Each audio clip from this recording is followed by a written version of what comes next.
Coming up on the Sideliners Sports Podcast, we get into the Raiders' top pick at number 6. What will they do with it? Will they get a quarterback? Will they even get a running back with that high of a pick? We also get into the Cincinnati Bengals situation with paying their 3 highest paid guys on offense. Can you win a Super Bowl like that? And we get into some March Madness as well. The man they're calling Aura, a basketball manager who is taking the nation by storm. And then, of course, our love letter segment. How can you emotionally detach from someone? And what do you think when somebody flips their phone down on a date? That's all coming up in this edition of The Sideliners. Welcome into the Sideliners Sports Podcast. I'm Logan Reaver alongside Gilberto Obregon. We are sports reporters here in Vegas, and that means we got to talk about the most pressing topic that has been in this city for the last couple of months, and that would be, I guess, the reward of a pretty poor Raiders season, which is the number 6 pick in the draft. Gil, there is all sorts of directions they could go with this pick. From having a generational cornerstone quarterback to having a running back, could be anything all over the board, offensive line, defense, a number of options. Trade scenarios, maybe trading up, trading back. As it stands right now, it's hard to get a read on what they're going to do with that number 6 pick, isn't it? Yeah, I think, we're wondering, fans are wondering, you're at number 6. You're like not too low, but you're not too high, where you might get a quarterback, you might get a chance at Shador. Shador might go before that. Genty should be there. A lot of people are wondering, should you take him? Should you trade back up to try to get a quarterback, like you mentioned? It's just a bunch of different scenarios the Raiders could go. But I think if Shador's there, you take him. Is he going to be there at 6? I think that's the most important part of the conversation. Will Shador Sanders be there at 6, or will it require trading up? Because you have 3 teams at the top that need quarterbacks. Yeah. I don't think Shador's going to be there at 6. I think he's too talented. He has too much, as the kids will say now, too much aura to be there at number 6. So now aura matters in the NFL draft. I just think he's too talented to be there at 6. But if by any reason he happens to be there, you take Shador at 6. You take the risk on Shador at number 6 instead of Ashton Genty, which a lot of people have been also asking for. I think but the part of this is, and I think fans get caught up in the element of all of the reports that come out. Something to keep in mind is that it is quite literally lying season. Teams are trying to create leverage to then work in these deals or these trades to get the most they can out of it. And it happens every single year, and fans always forget it. Like, think about the way the NFL draft has gone probably over the last 10 years, and just the demand for quarterbacks, and teams that convince themselves into taking a quarterback higher than they normally would. Your Christian Ponders, your E.J. Manuels, like guys that have completely flamed out and been horrible, but they're still in that ballpark of the top 10 range or top 15 range. And you're going to get teams that convince themselves into taking quarterback. And the 3 teams at the top of the board, I just don't see a scenario where they trade back. Especially when you have the number 1 pick, unless you're getting a crazy overhaul, like an absurd overhaul that you just can't deny, that could maybe set your franchise back 10, 15 years by making that deal.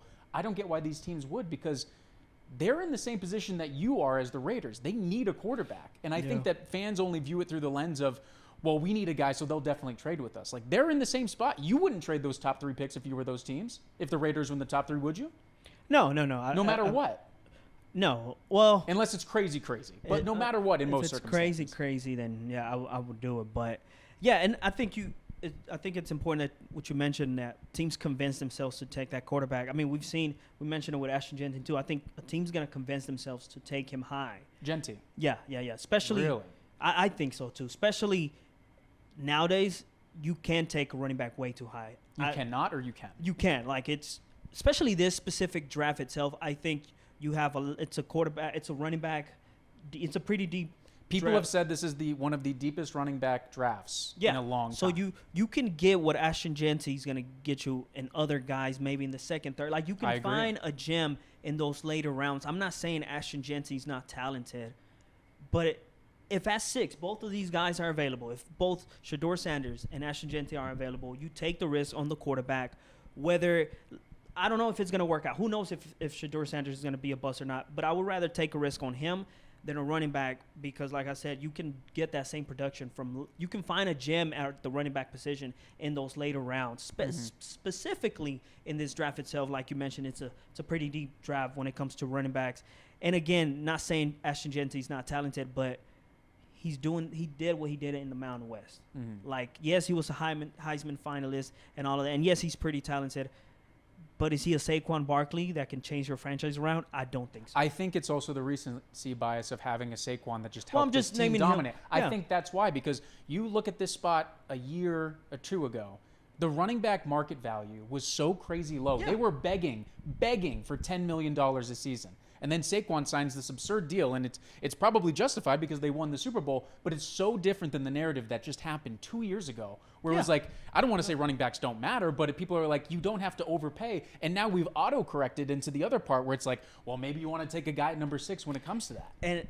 And I think a lot of people are forgetting that the Philadelphia Eagles had a pretty damn good offensive line. Maybe an all-time offensive line. It's It's not like they just had whoever. They were also loaded at every other position group. Yep. Even like A.J. Brown, Devontae Smith.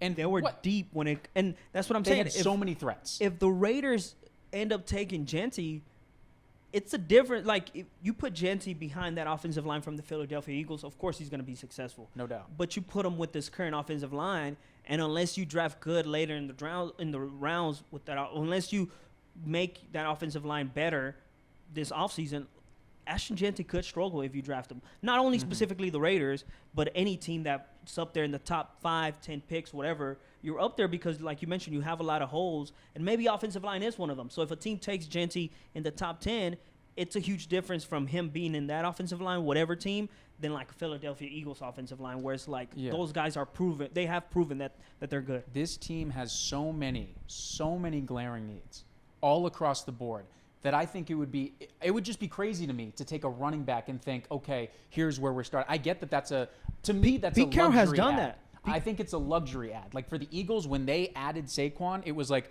okay, you have this super talented guy on top of an offense that already is that. And this team, especially when Devontae left, this team has no receivers right now for the most part in terms of a number one that can get separation. I like Trey Tucker as a complimentary guy. I think that they have some talent at that position. But how about that number one, go up and get the ball type of guy? Even those guys go in the top 10. Something we're going to talk about in a minute. The Bengals just paid 2 of them. So it's clear the receiver is as important as it's ever been in the NFL. Yeah. And the quarterback is always going to be there. Shedeur, if he's at 6, 1,000% you take them. I just am of the belief that he is not going to be there. Unless the Raiders move up and give a haul for him. Yeah, I mean, if you move up and give a haul for him, you take that risk. And whether it's him, Cam Ward, I don't think Cam Ward's going to be there at 3 at all or at 2. No. But whoever it is that you – if the Raiders do trade up, it has to be for a quarterback. It can't be for Ashton Genty. If they trade up for Genty? Oh, no. Come on. That'd be crazy. No. And even very few of those guys, I know Zeke worked out and you have your like Saquons. Like those guys rarely kind of hit at that spot, the amount of capital that you're giving up for.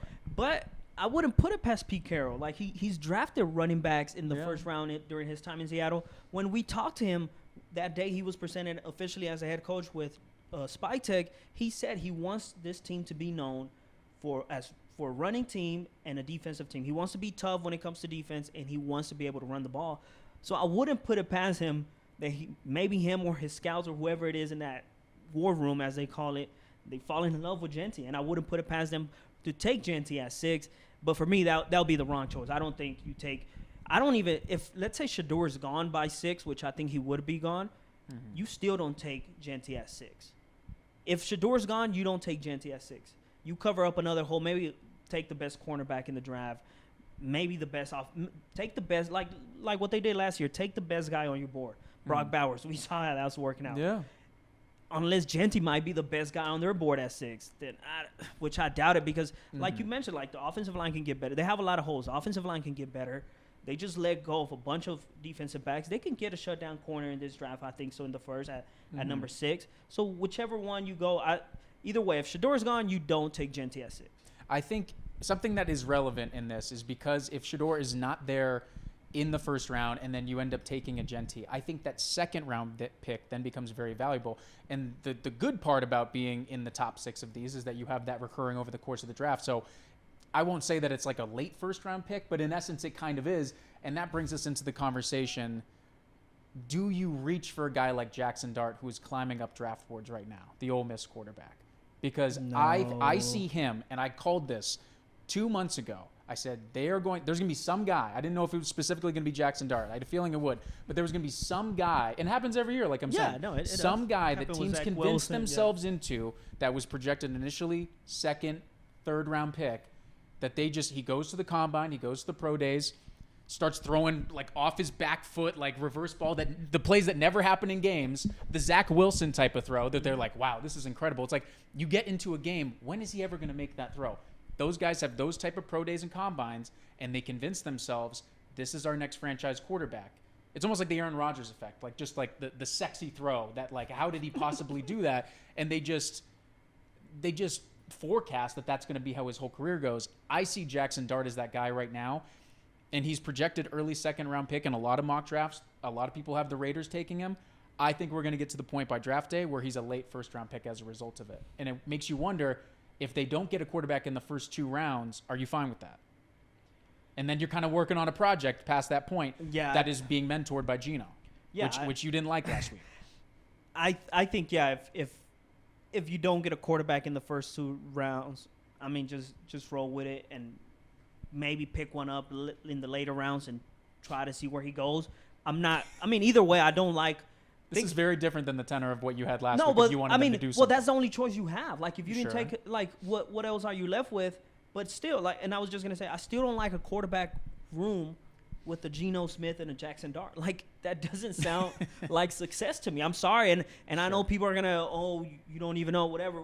Like, you don't know ball, bro. I got a lot of flashback on Instagram about this. Like, we're gonna, you don't know ball, whatever. But it's like, think about it. You want a quarterback room with Geno Smith and Jackson Dart. Right. That's your quarterback room in your team. No, I don't want that. If I'm rooting for a team and you're like, hey, your quarterback room consists of Geno Smith and Jackson Dart, I'll pass. Do you like Jackson Dart? Played in the SEC, did it at a decently high level. Lane Kiffin. I know people want to crap all over Lane Kiffin for the most part, but he coached in the NFL. I know he didn't do well. Raiders shout out. But he has experience in a system that's relatively pro style and has been around. Is that at all appealing to you? No. Cam Ward and Shedeur Sanders are appealing to me. Those are the only 2 guys you want. There's nobody else that screams out the board. And rightfully so. No. Jackson, like you mentioned, a lot of people are going to, like, it's recency bias and it's line season, like you mentioned. Like, a lot of people have convinced themselves that Jackson Dart all of a sudden could be, like you mentioned, a first-round pick, late first round, early second round. Where was all of this when he was actually playing football in the SEC? Mm-hmm. Like, now that he's doing all these throws and all this, the sexy throws that you mentioned, no pads, no linebackers rushing at him. No look. Speed. Yeah, like, now that he's doing that, it's like, okay, now I like him. But where was this 6 months ago in the middle of the season? But I don't remember the Jackson Dart hype 6 months ago because it was non-existent. It did not exist. It's the desperation of teams needing quarterbacks. You look at it even with the Browns right now. I mean, you have Deshaun Watson under this crazy contract that you can't get rid of, and it's like, okay, are you going to now draft the next guy because you're stuck in this deal? And that's because they're desperate at quarterback. You'd think on paper, let's do everything to make this situation work, which I'm sure they have to an extent because they're so locked into that. But the desperation for a quarterback will always be the number one thing in the NFL, and it's only getting more outlandish year by year. You see teams reaching more and more for guys that they're just like, please, for the love of God, let's get some quarterback in here that's representable, which is why last week when we were talking about Geno, I thought it was a decent ad because there's so many freaking quarterbacks in the NFL that you trot out there that are not representable. Yeah. You're like, this guy should not be, I won't say not on a team, but the fact that he is on the field in sometimes the last month of the season when there's playoff implications on the line for the other team, you're like, what in the world is going on? And it's funny because you think we're in this golden age of quarterbacks, and I think we are with the top guys, the Josh Allens, the Joe Burrows, the Mahomes, the Lamars, like all of those guys. But after you get through like the top 5 or 6, it's really not that good in terms of franchise cornerstone guys. I know that you have decent talent and guys like Justin Herbert and but like think about Kyler Murray's and the fact that they were just trying to make the Justin Fields project work. Like you get past those, I would say probably quarterback number 7 in the league. It's not that good. No. And it's really tough to hit on these guys. So everyone's so desperate. Can we just get somebody who's all right? No, I completely agree with you. And I think if you're the Raiders, also, the second Geno makes a mistake, which he's going to do, I'm not just trashing Geno like every quarterback does. You don't know ball, bro. If Trash Geno equals you don't know ball. Exactly right. If the second he makes a mistake, people are going to start asking for that Jackson Dart who's sitting in QB2 spot, and they're going to start and it may lead to a desperation decision. Oh, Geno threw 3 interceptions this game. Let's throw the rookie out there who again was non-existent in a lot of people's draft board middle of the season, but now that he's making all these cute throws in the combine, that, I think that's the reason why you don't take a Jackson Dart, because then you start that conversation. If Geno does happen to even make the smallest mistake in a game, you get fans kind of going on oh, what about Jackson Dart? What about Jackson? We saw with Aiden O'Connell when Garoppolo was messing up. We saw that where it was oh, what about AOC? What about AOC? See what you have, yeah. He looked good in the preseason. He looked good against whoever they played in Game 3 of the preseason. And it starts conversation, and I think that eventually leads to maybe making the wrong decision. I don't know if Pete Carroll's he's an experienced coach. I'm not sure if he's fully going to lean into that, but we saw it with Antonio Pierce, where it's people, what about AOC? And he threw him out there, and it wasn't the best solution. So that's why I don't think you draft Jackson Dart, because it just creates, if you're going to create that QB controversy, you create it with a Cam Ward and Geno Smith, or Shedeur Sanders and a Geno Smith. You don't create it with a Geno Smith and Jackson Dart. Well, it's an interesting point you bring up, because I think, and Jackson Dart is a good case of this, I still think he needs a ton more development. I think of a great example is his throw in the fourth quarter against Florida in a game that they needed to win to even be in the playoff consideration, and the dude essentially throws into triple coverage in the biggest spot. That's development in this. And situation is so important, and I think it creates a larger conversation about these teams, and you're talking about that rush to get these guys out there. When they first trotted out Aiden O'Connell, in my opinion, he was not ready to play. And a lot of that was not just because of him. It was the situation he was in, the weapons, the O-line, all of that stuff. And people don't realize, because they just think, let's see what we have with this guy. You can ruin a quarterback by throwing it. Not that they ruined Aiden in this case. I'm not saying that. But you can ruin a quarterback and get him frazzled. You remember the game that Khalil Mack almost broke the sacks record in one game because he was that has a mental effect on a quarterback. No, yeah. And that happens because you just trot them out there and say, best of luck, buddy. Here's the keys. Throw it around. If you were to get a guy like Jackson Dart, truly wait that time. Wait at least a year. Mahomes waited a year. I'm sure that there was games Alex Smith was not good, and they were we could see what we got in this guy, but they waited. And obviously Mahomes probably still would have been Mahomes as a result of it, but he has referenced and emphasized that year really helped him. Tom Brady sat for a whole year behind Drew Bledsoe. Maybe not the best guy to sit behind in terms of learning what to do and what not to do, but there are examples of that working, and it doesn't happen anymore. Teams do not do that anymore.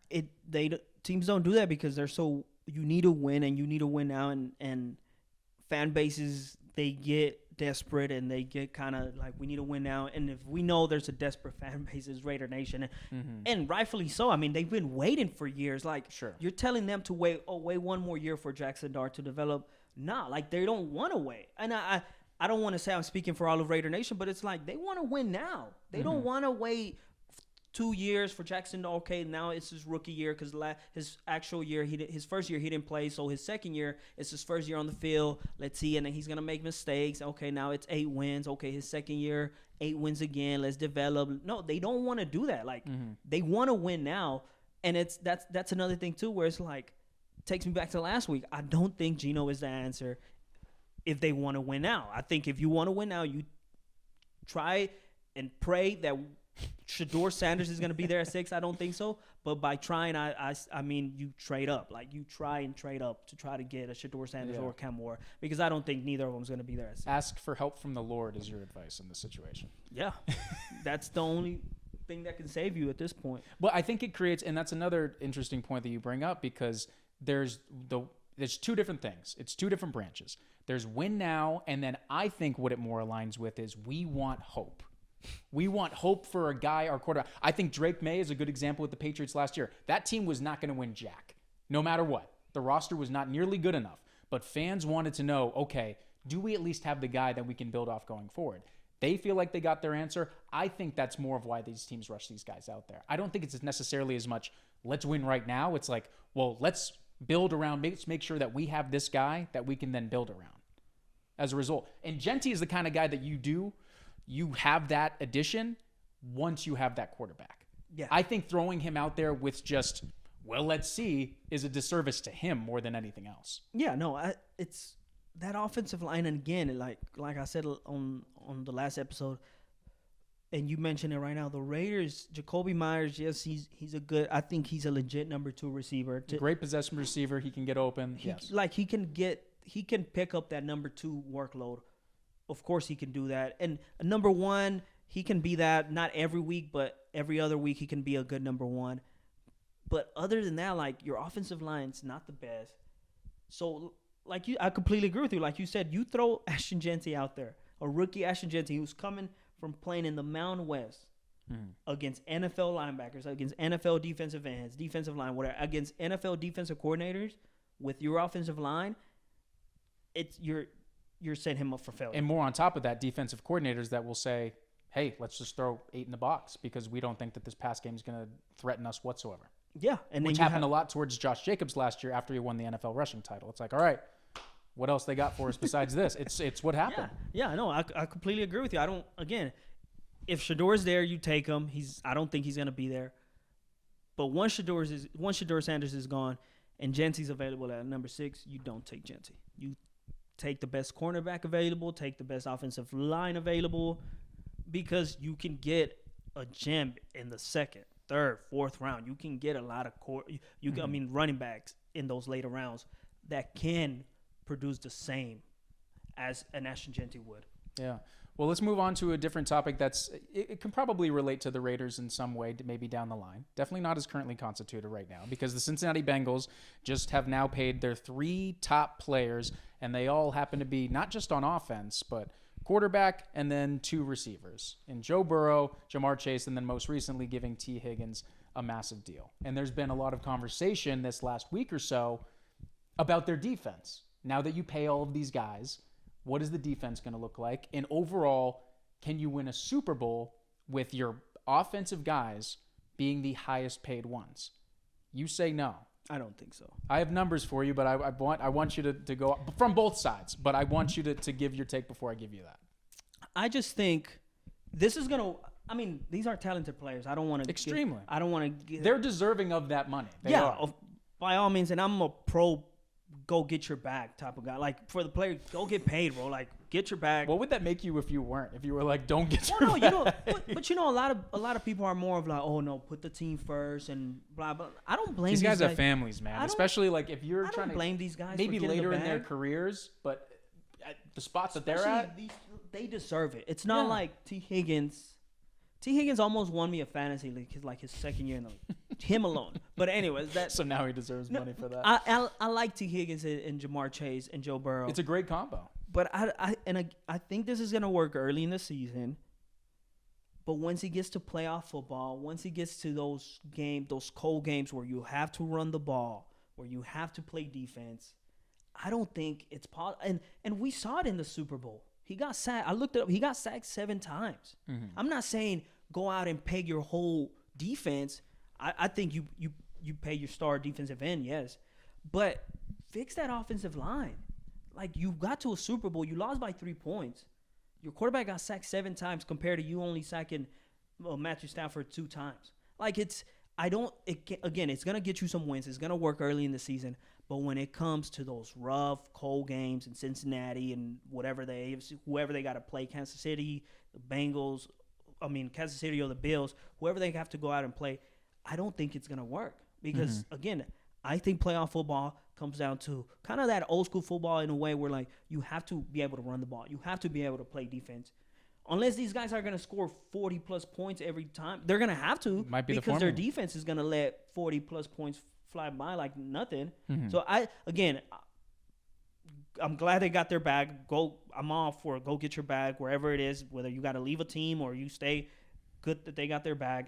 But I don't think it's going to result in winning Super Bowls, especially when your offensive line is not the best and your defense is. Unless now I guess the Bengals now they're forced to hit on this draft. Like they have That's now the conversation that you have to push it forward on an offensive line guy that can protect Joe Burrow, or they have to hit on another defensive star that you can pair up with Hendrickson if he doesn't leave.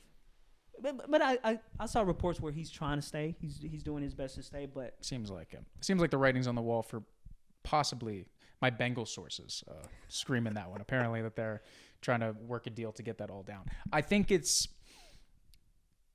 the thing, and you referenced the Bengals last when they were in the Super Bowl, and it was that perfect in-between ground where you have Joe Burrow on a rookie deal, and then you can and teams have done that in the past where it's like, let's get this quarterback that's on a rookie deal, and the rest of our roster we don't have to worry about, and they have success early on. Yeah. Sorry, I'm texting my sources too. Okay. You're like Schefter. You got stuff going in the middle of the show and just hearing like, stand by. What if I told you though the Eagles this past year? No, I mean, do you want? But let me finish. Do you want I know where guess? you're going. They pay Smith. They paid AJ Brown, but they also have Saquon Barkley. They had one of the best defenses in the league. They had one of the best offensive line in the league. What is it? Best offensive line, one of the best defenses in the league. And Saquon Barkley, that's three things the Bengals don't have. But when it comes to that defense, do you want to try to guess who their highest? You go down the list of their top guys who are paid. How far do you get before you get to a defensive player? What's your guess? Because the conversation is, their defense is pretty young and cheap. Yes, right. I mean, they hit on a couple of cornerbacks. They had two possibly generational drafts on the defensive side of the ball the last 2 years.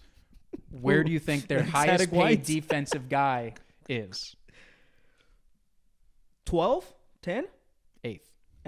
Okay. Because you have a lot. Who is it? I believe it's Bryce Huff. That's his name. Defensive end. Probably would have been important in the research. But Jalen Carter's right after it, and then you get some defensive guy. Yeah. But you have Jalen Carter, massive hit. You got the past draft with the two corners who could be all time. The fact they hit on Cooper DeJean. I mean, how many white corners are killing? Like the fact they hit on that is crazy within itself. He's certainly the only one right now. Zach Bond, like a guy that was a special teamer, and they hit on that spot. But that is what you are asking the Bengals to sort of do, is to hit on these, not just hit. They can't just be starters. Yeah. You need game wreckers. You need Pro Bowlers who make impacts immediately. Yeah. So their margin for error when it comes to other positions in the draft and free agency just became a whole lot smaller. Yeah.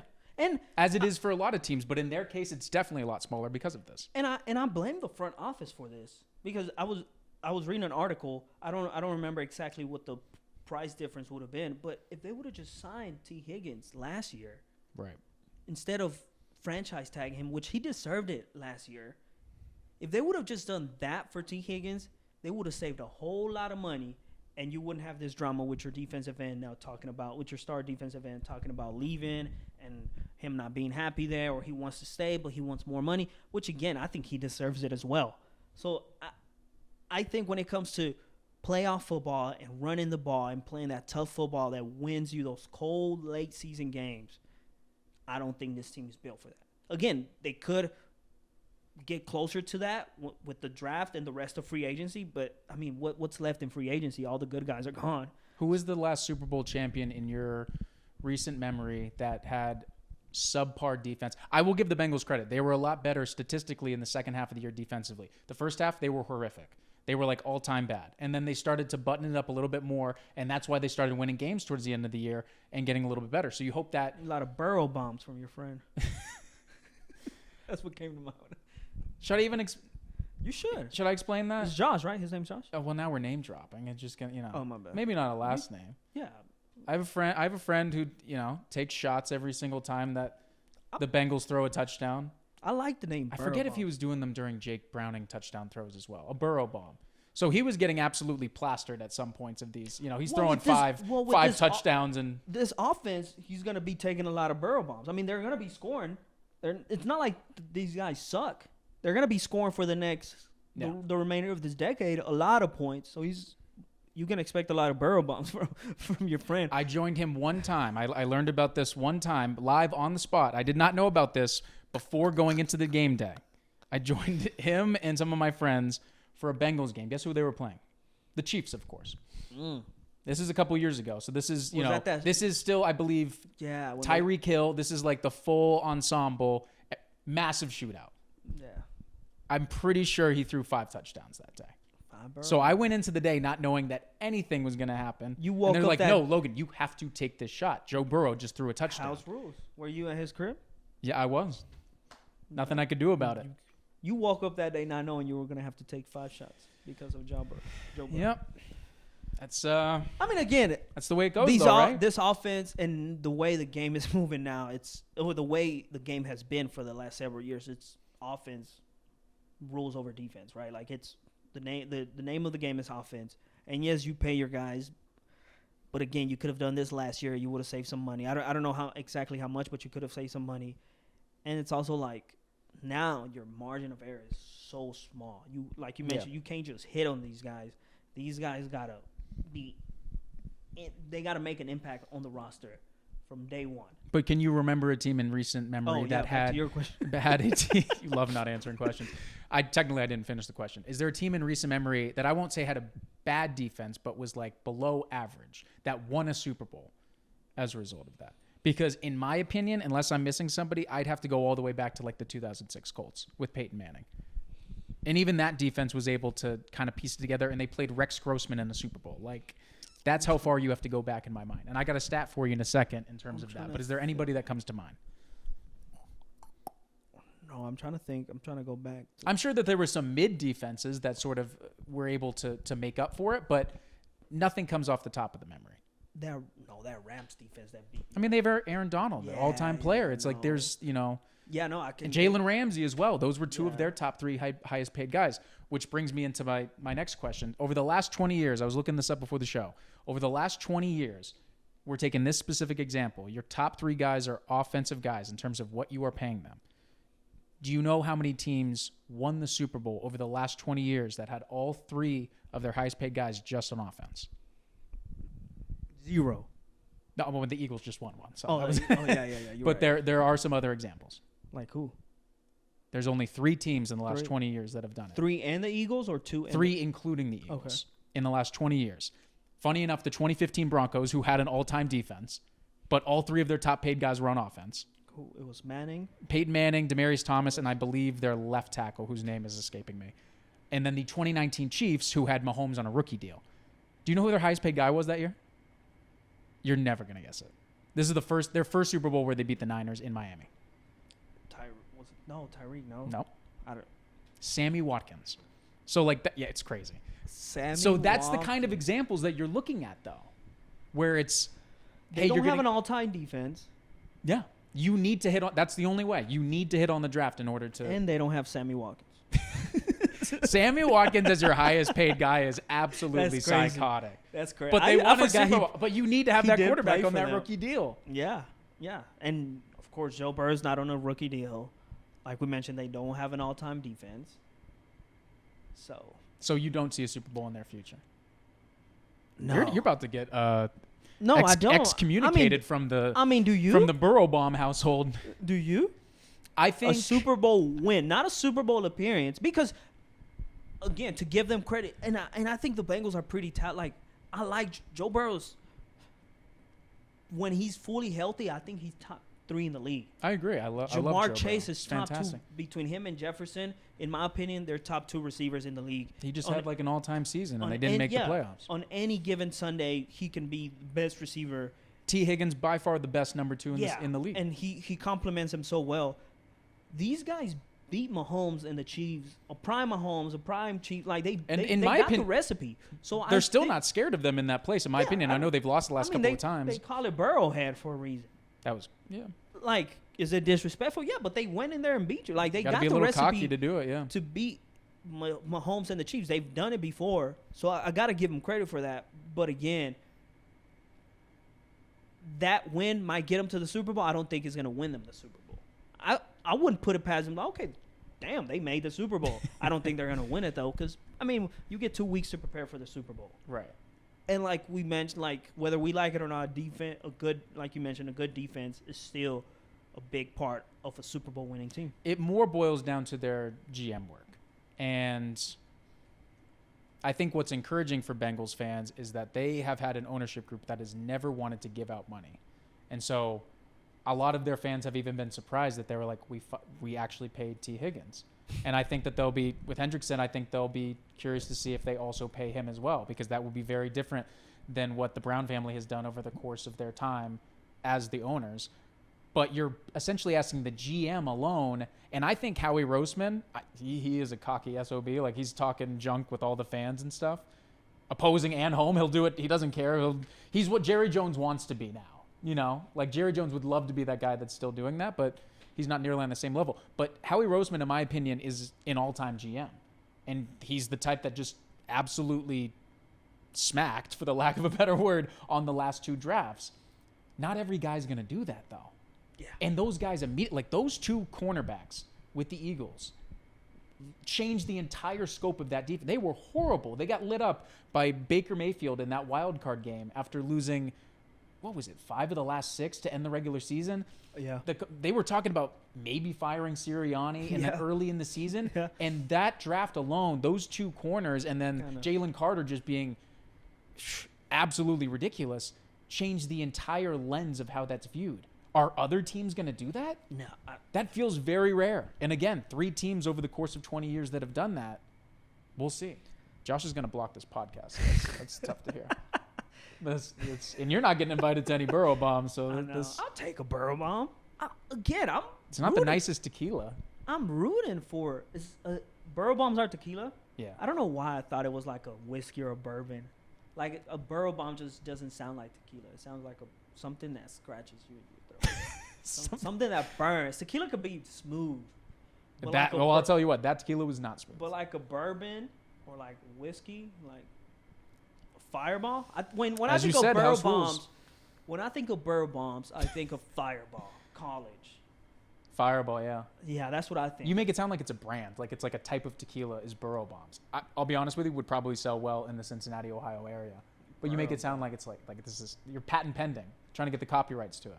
He's got it, so you can't do it. Josh, hit me up, bro. We can make It's not like you're going to be at that place anymore after he listens to this anyway. Let's move along to March Madness. Whereas we are in the thick of things right now with the games the games have been a little underwhelming, I feel like, until this point. But that's kind of what happens when you don't get any crazy buzzer beaters in a sense. It's the year of the 1 seed. Well, not even. I'm just saying there has not been close games. That many close games. There's been like teams in the ballpark, but there hasn't been. McNeese? That's what we're about to get. That's what we're about to get into. I gave it away. The most interesting storyline from March Madness, as it stands right now, is not a coach. It's not a player. It's the team manager for McNeese State. Their state? McNeese State, yes, sir. And we mentioned him in passing last week, and now he's blowing up even more. And what is his name? Amir Ora. Khan. Great research on the show. Yeah, so people can see his last name. Amir Khan. Who needs editing when you got that? I think it's Amir Khan. Yeah. So he has the Ora. speaker. Let's go by. A lot of people. Yeah, we're just calling him Ora. That's the nickname in there. He leads the team out with the speaker. 2 or 3 NIL deals, by the way. Wait, seriously? Buffalo Wild Wings is one of them. Insomnia Cookies.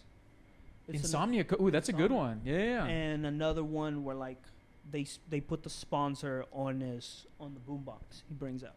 Really? We'll put the video right here of him coming out with the boombox. You know what's interesting to me, and this is when I knew that this man had made it. The post-game interview in the locker room from a sports reporter, a local TV sports reporter, I believe, was with Ora. Well, it was not a player. Pre-game, he had a scrum.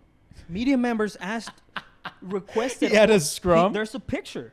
He had a scrum with media members. Like, it was legit him and, like, I don't know, 5 to 10 reporters and cameras around him. He had a scrum. The SID's getting hit up about Ora, not about his point guard, not about the shooting guard, the coach. They want to talk to Ora. It's amazing if you think about it.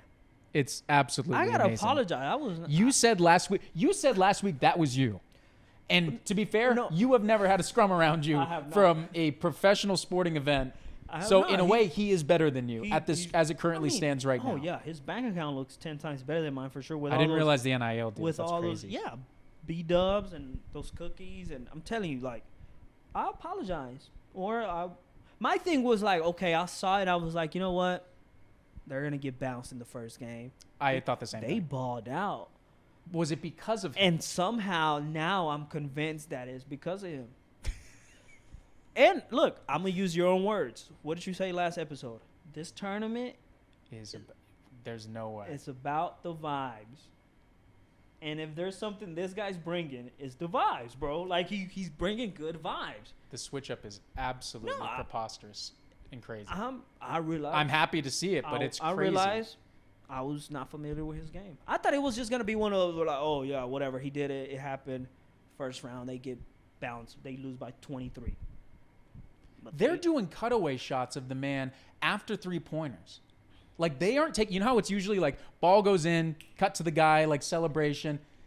They're not even doing. I mean, he's on the bench, but they're not doing the bench. They're going right to the man for his reactions because they know that's what people want to see. Well, he even said it himself. He said if they were to keep stats for managers in terms of rebounds and wiping down whatever a manager has to do other than rebound the ball, I don't know what they got to do. Sure. He said he will be putting up Will Chamberlain numbers. Direct quote. His quote, not mine. I promise you, he said that. So he's like an all-time team manager. That's what he's saying. I Name mean, you another got- team manager that has gotten NIL deals. I mean, I That's can't what I'm name saying. another. He's backing it I up. can't name another team manager that has ever gotten attention past this point. So you got me there. The cheerleaders are wearing socks with his face plastered all over them. Yeah, bro. He is more, in my opinion, they don't do that for the players. No, not at all. Not a McNeese State. His legend is far surpassed. I But this think- is the great thing about March Madness. You get your sister jeans, you get your auras, like you never could have anticipated that these people would become celebrities. Oh, yeah, no. After they don't anticipate that they would become them, celebrities. Let them make the Sweet 16, Elite 8. He's Ooh. going to be on Fallon. I promise. Dude, I mean, not that they're probably not going to make the Final Four, but let them make the Final Four and him have a full week of media attention. Let that happen. Please let that happen. I think, and this is where He's I'm going on Kimmel and Fallon. I think, and I'm a vent a little bit. I think I was initially hating on him. Not that I hate him, but I was because 8th grade year I tried out for the basketball team. Here we go. And the coach told me I could be the manager. I made it to the second day Of tryouts or of manager? No, of tryouts. And he was like, "Hey, we don't have a spot for you, but you can be our manager." And I was like, "No, what do I look like being a manager?" And Well, now this guy's getting. So I went to track. And what happened there? Oh no, I made it. There you go. Quick. So I what ran you're long trying to distance, say but is that you passed up a life-changing opportunity by almost being the manager. I think he took it and ran with it. I don't know. Well, with my time in college, we didn't have NIL deals, so I would have legit just been there, not getting paid. Like, I didn't know about the Wilt Chamberlain quote. That's kind of crazy, but I do like it. yeah. His handling of it is probably why it's great, because it feels like he's just kind of smiling and appreciating the moment. And Whereas he a lot knows- of people in that spot would be like doing like the Riz face or like just like crazy off the wall He's just stuff. being himself. And if you look at him, you don't think he listens. I don't want to judge, but if you just by looking at him, you don't think he listens to YoungBoy, NBA YoungBoy. You don't think he listens to?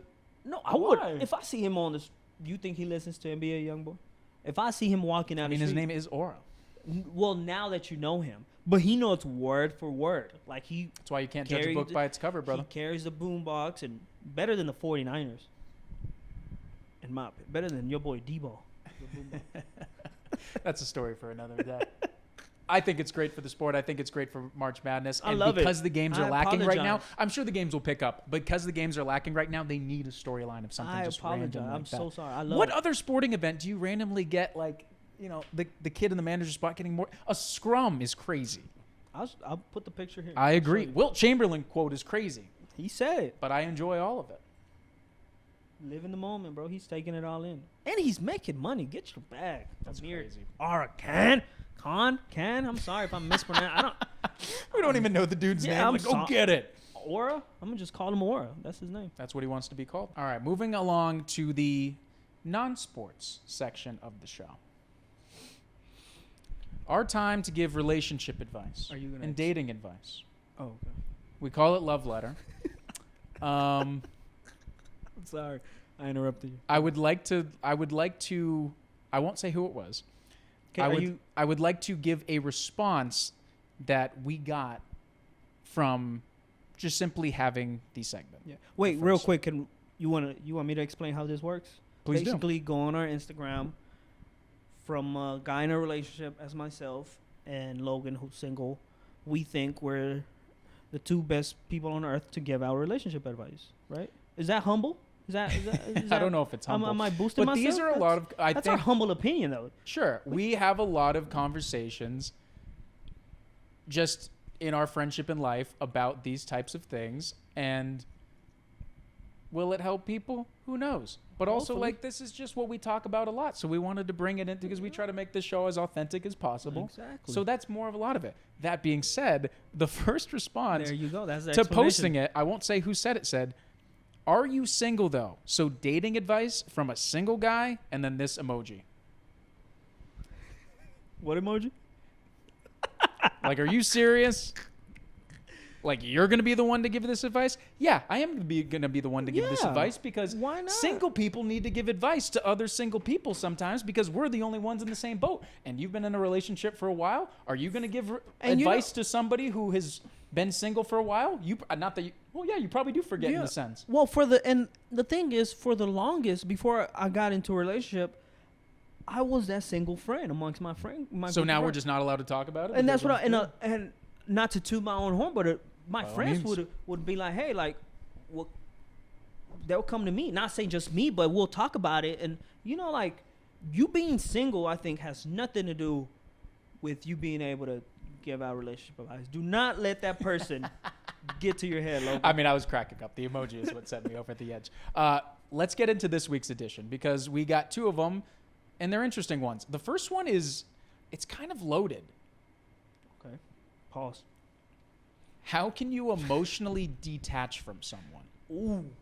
I don't know if it's coming from the standpoint of like, I need advice on how to detach, or if they're trying to see signs from another person that is detaching. But how can you... I think it's the first one. They want advice on how to because detach they from asked for someone. themselves, I would. From a first person perspective, yes. Yeah. How can you emotionally detach from someone? I mean, in terms of the actual actions, it's pretty easy. I mean, everyone in today's day and age is just ghosting. That's one way to certainly do it. The communication falls off. That's the biggest indicator of how to emotionally detach from someone. If you're looking for advice on how to, like, if you're scared as a result of how much you feel for somebody and you're trying to find a way to, this feels like a crazy thing to give advice on. See, now I need help not being with this person. Well, I took it as like this person maybe is trying to get over someone. Okay. I think that's what I got from it. That's a different. Oh yeah. Right. I don't mind. Yeah. I like that one more. I think you're big on closure. A lot of people are. I think for me is just the way you would detach, or I guess get over, if you want to call it that. It's just do things that make you happy. Like, you fully work on yourself. Like, all the energy you were putting into that person, whether it was as little as a good morning text or as big as going all out and planning this trip, or whatever you were doing for them that was big, whatever it was, that same energy, you turn around and you put it on yourself, and you work on yourself, whether it's you do stuff that you like, you try new things. If you ain't never done this, you go and try it. And a lot of this, I think you want to do it alone. Like, that's when you even things that you did with that person, go out and do it alone. And it may remind you of them. It may not. Like, you may enjoy it even more. Like, you work on yourself. Don't do it with somebody else. Yeah, Don't try to be the one that's like, well, let me plug and play. Let me put in the backup quarterback and just think that we're getting the same production from the starters. Yeah, no. Like, I think you don't do that. If you truly wanted to, you fix yourself up, you work on yourself, and then from there you grow. I think that's the only way it's going to help you, because this is going to sound so corny. Great. But there's no better love than self-love. You got to learn how to love yourself in order to give that love out to someone else and detach. Like, I think that's how you detach. In other words, forget them Do what makes you happy. To be, I was gonna say. I thought you were gonna curse. Yeah. Forget them. And do your thing, bro. Whoever it is, like, for whether you're a girl or a boy, like, if you're trying to detach from someone, do your own thing. Work on yourself. Go on a solo trip. Definitely. Find out things about Solo yourself. trip is undefeated. I've never done it, and I want to do it. But go do. Well, you can't do it right now. What do you mean? You got a girl. I could still take a solo trip. She could take a solo trip. She's not gonna feel a certain type of way about that. No, I don't think. Like you're using I actually think we've vacation talked time? about this. Like she Okay. was like she's never done it either, and it'd be like, go ahead, like be safe, like, and that's something guys I would are- want to do. Like, Okay. yeah, You guys are pretty healthy. I don't know if everybody would view that through that lens. Seriously, Yeah, I feel like a lot of people would be like, "Oh, you're taking a solo trip without me." Like if you have a limited vacation time. I don't know. A lot of the relationships are attached at the hip, Yeah, and codependent, if you will. yeah, and I think that could lead to a lot of unhealthy results. Hmm. But by all means, I'm all for her taking a solo trip. I want to take a solo trip. It's something I've never done, and I just when I realized like, dang, you got to plan everything because it's a solo trip, so you got to do it yourself. It's all on you. So I think that's what's been keeping me from doing it, but I would want to do it. So go on a solo, go do whatever makes you happy, try new things, invest in yourself. Everything that you were putting onto that other person, put it towards yourself. And then and it's not going to take a week. It's not going to take 2 days. It's going to take time. It's going to take time. And then you'll realize, like, bro, I enjoy being alone. I enjoy being by myself. I enjoy going on this hike alone. I just went on a hike alone, and it was pretty peaceful. Like, I enjoyed it. You know what I'm saying? Really Like, nice. so I think anything you were doing with that person or for that person, that energy, you shifted towards yourself, and that's how you can detach from someone. The best love is self-love. Feels like something that my mom would either put on a pillow or like on a blank canvas in cursive writing and then gift to me for my birthday or Christmas. There's nothing wrong with that. I love my mom's gifts very much. That just very Shout much out feels right up her alley. I think the biggest key to emotionally detaching from someone, just in terms of the psychology of it, is when you begin to stop putting them on a pedestal. Ooh. Like that is the biggest key, because I think a lot of people, whether it's sometimes the situationships are harder than the breakups. Like people that get out of situationships that were never really a full-on relationship can be harder for them because they never fully saw through what it could have been. Like I have friends who have been like, damn, I still think about that girl from 3 years ago that you saw, like that they saw for like a month and a half or like 2 months. No, it's real. No, yeah, it is. And then it is the actual, because sometimes when you're in a full long relationship and it's played out over the course of 2 or 3 years, it's run its course, right? And then it's like, okay, we can be onto something new because you fully saw it through. But sometimes those quick little like fleeting bursts of like romance that never, yeah, exactly. The what ifs never amounted to anything. So people just put that pedestal of, wow, this could have been so incredible. And the second that you stop doing that, and honestly, this might sound kind of toxic, but you have to, the hardest parts about getting over breakups, you think about the great things about somebody. They're like, oh, they did this, or like, I miss when they did that. And over the course, that's why time is so helpful, is because then you get perspective and you take a step away from it. And it's like, well, they also did this to me. Or like they also, they weren't great in this area. This is why we weren't a fit here or there. And that's why it takes so long to kind of get over something and detach, as this person is asking. So think of the bad times, is what you're saying? It feels crazy to say out you're loud. Going completely you need to remember that it wasn't always great. There's a reason you broke up, whether it's you're the one doing it or the reason that you're on the opposite end of it. There is a reason for it, and I think remembering those goes a long way in that. But are you not for like, not saying that I am, but I'm like, I'll hear this all the time where it's like, oh, you got to remember the good times with that person. So you can definitely completely throw that out the window. Well, I'm asking. You're taking it to an extreme. No, do not throw it, because there should always be. Every person comes across our lives for a reason, for certain interactions, memories, things that we learn. Like you should hold on to those, but that shouldn't be the only thing that you hold on to. I think when you get in that reminiscing stage where it's like, well, why did you have to remember why you broke up as well in the first place? Lock in, snap out of it. Like, stop remembering good things. Hate them. Definitely not hate them. You can appreciate someone. Block them. You can cuss them out. Text their mom. No, that's what Logan's Block saying. their number. That's my advice. You can appreciate what you had with somebody while also being like, that wasn't it. Yeah, I agree. All right, moving into our next one.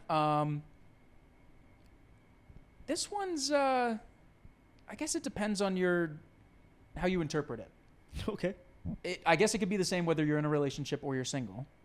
Okay. Can you trust someone who flips their phone down when you're with them? Ooh. Are you want to go first, or you want me to go first? It seems like that definitely brought about a thought. Yeah, I'm laughing because I remember like. I'm gonna flip my phone back up. That being said, not that I would judge them, but I would definitely be like, like there's something they're hiding. Why else would you do that? Yeah, and I've done it. Like, oh, you've done it to hide? I like subconsciously. Like when I've been on a date with somebody and I've still been on dating apps, it's like you don't want that. And I usually leave my phone like out. It's been like, another dating. Do you leave your phone out there when you go to the restroom? Huh? Do you leave your phone when you go to the restroom? Well, no, but that's also because like I don't know. That feels maybe like, kind of crazy. Like the fourth date. Oh well, if it's down, yeah, of course. I'm talking about like first dates or like second dates or I guess it depends on the situation with it though too. Okay. Just because I feel like that's I'm sure that they'd be fine with it, but that was just like a subconscious reaction that I had. But some people might just be like, well, I don't want anything popping up, so that's why I'm flipping it over there too. But like it feels odd, right? It does. And as somebody that's done it, I've recognized that it feels odd. That's kind of why. Sounds like you're projecting. Yeah, a little bit, right? Yes, I guess, but it's also like for me, sometimes I do it without realizing. Like I just bring in my phone and but this is when you're with somebody though. Yeah, like I do both. That's the thing I don't notice. Like for example, right now I was upside. I was looking up. Like sometimes I put it down like this. Like I don't think about it on, I've never done it on purpose. It was like, ooh, let me hide something. Like. Mm-hmm. Does it mean you're hiding something, though? I don't think so. I mean, I'm taking it from how I see it. Like, when I put it down, I don't think I'm hiding anything. Like, I just happen to put it down. There's a high trust factor there. I'm sure people do it to hide stuff. Mm-hmm. Like, I'm sure people, like, you... I mean, you said it. You, like, Logan, you have like, something I'm sure people hide. have done it before, but me, personally, I don't think I don't... When I do it, it's not to hide anything. And, I mean, for me, I'm like, bro, you want to check my phone, check my phone. Like, I think it's just if you'd rather put your phone away in general, I think that's appreciated, especially on a first, second, third date. It's like, hey, you have all of my attention, but not everyone operates like that. Sometimes you have work stuff or, like, you kind of need your phone on you. I don't know in that case if you flip it over or goes along with that, but the general like aesthetic of somebody flipping it over, like if I was just like got to a date and I was like, you wouldn't be like, see, that's suspicious, right? But if you just do it normally, like I feel like it all depends on the intent. Like if you're like this and then you purposely like, and every time well, if you do that face specifically, and every time you're like, you making sure it's down, like. Mm-hmm. But the general premise of like putting it down is not at all like a red flag. I don't think so. I mean, I could see why it can be. Like, I'm not saying I completely disagree. I could see why it can be, but for me, like, I can't judge people off of that when I know I do it too sometimes without even noticing. So then maybe they're doing it without even noticing, where they're just putting their phone down and, I think it's a red flag, and I've noticed it's a red flag within myself. Oh. And so that's why I try not to do it anymore. Okay. Well, I mean. And it's also just like, like, you should just not have anything to hide, I feel like. Just hide your notifications. Let's see, that's the same principle. We'll just go a different way of hiding it. Like, no, it's the principle. Yeah, it's like laying it all out there. That's so disingenuous. What? Or just like putting on Do Not Disturb instead. Well, see, for example, right now, if you were to text me, my phone will vibrate, but it doesn't pop up on my lock screen. Sure. I don't think that's disingenuous. Like, I don't. No, but this is specifically for a date. Like, I don't care what pops up on your phone right now. Yeah. Me as I don't. I'm saying like a somebody that you're trying to get to know. Well, you just said hiding your notifications is, And I don't think it is. But only you know that. I'm just saying. In the same way that only I realized that when I was subconsciously doing it. It's the same sort of thing. I'm also the one dating right now, and you're the one that's been in one for a minute. Yeah. I mean, now I think my girlfriend has done it a couple of times where she puts her phone upside down, like. You guys have full trust, it feels like, though. But she's also done both, where it's like, upside down, upside up. Like, what's upside up, upside down? Is that the opposite? Upside up? I don't know. Whatever way you want to go about it. As you guys can see, my English is not the best. I'm not judging somebody. I feel like if you bring attention to it, then, like, if I clearly notice, like, okay, they did that on purpose, now, like. I began to notice it. But if you're I think people do it. I began to notice. And this is not just, I'm not saying from, like, when I go on dates, like, because when you're out at dinners, like, say you're with your girlfriend, like, and you, like, one of the best games is when you're out with somebody, you try to guess if somebody's on the first date or not. Like, a different couple. You've never done that?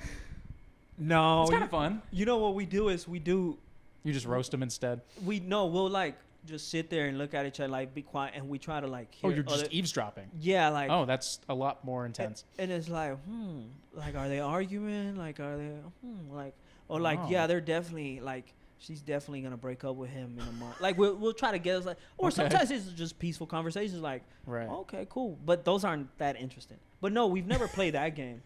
We should play that game. But so you look around and you sort of see, and you're like, oh, that's interesting that they're, I've began to just take note of it.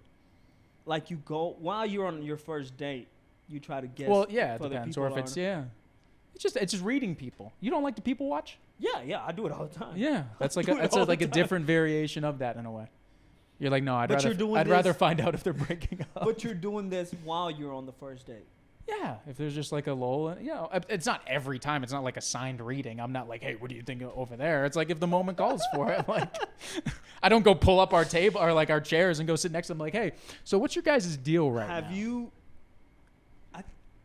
I've heard more women do this, but like their friends will be in the same restaurant as the first date while they're having the first date, just to kind of keep them safe. Oh, has that ever happened to you? Where like not to my knowledge. Let's say you're going on a first date with a girl, and her friend is there.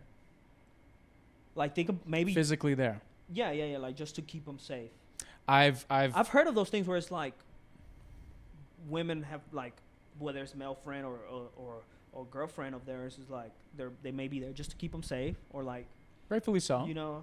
Dudes are creepy. Makes sense. Yeah. But that's never happened to you? Like, think about it. Have you ever had like another girl not that I've had at you guys, like keeping an eye on you? I don't know if like Nighthawk from like the Marvel series is over looking at our table during. No, but I'm saying like maybe you've noticed like, damn, this chick over there keeps looking over at our table. No, well, not to my knowledge. I haven't noticed that. I mean, I've had because you people watch. I mean, I've had people be like, I had the call ready to go, like in case the date didn't go well. That's I mean, and the fact that they voiced that, I'm like, the call, the call, like hey, like a emergency. I gotta go. Yeah. You ever done that? A way out, huh? You ever done that? Have I ever done it? No. I've been the call for a friend of mine. Really? To a dude, yeah. So you had to come up with something to. Oh yeah, this was like 5 years ago. I was like, hey bro, I need you, like, I don't know what I think I made, like, I need a huge like my car broke. I don't know what the fuck. I don't know what car broke. Yeah, I don't know what but it was like that one's so obvious though. It was hey, like, my buddy's car broke down. I gotta go. Hey, well, I mean, at that point, at least have like hives or like something like. Hey, I need a, and even that's kind of sketchy with my thing was too. Like, bro, I need you now, and he was like, damn, I gotta go. He told that girl he had to go. That girl knew exactly what was going on. I don't know. They're no longer together, so. Hey, my buddy's car broke down. I think he purposely put me on speakerphone too. So I think.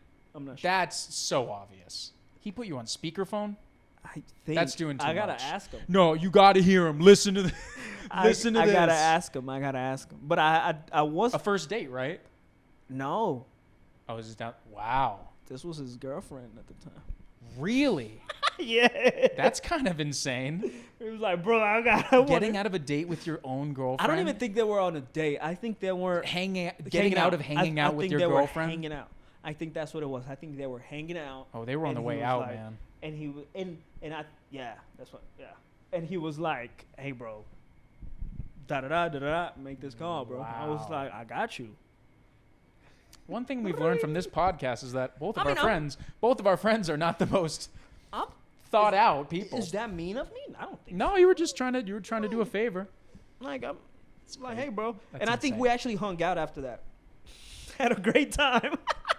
Had some burrow bombs, called it a day, and everything was all right in the world. Well, that is it for the episode. Make sure to like, subscribe, follow, all of that stuff across all social media platforms. We've got Spotify, Apple Music, YouTube, TikTok.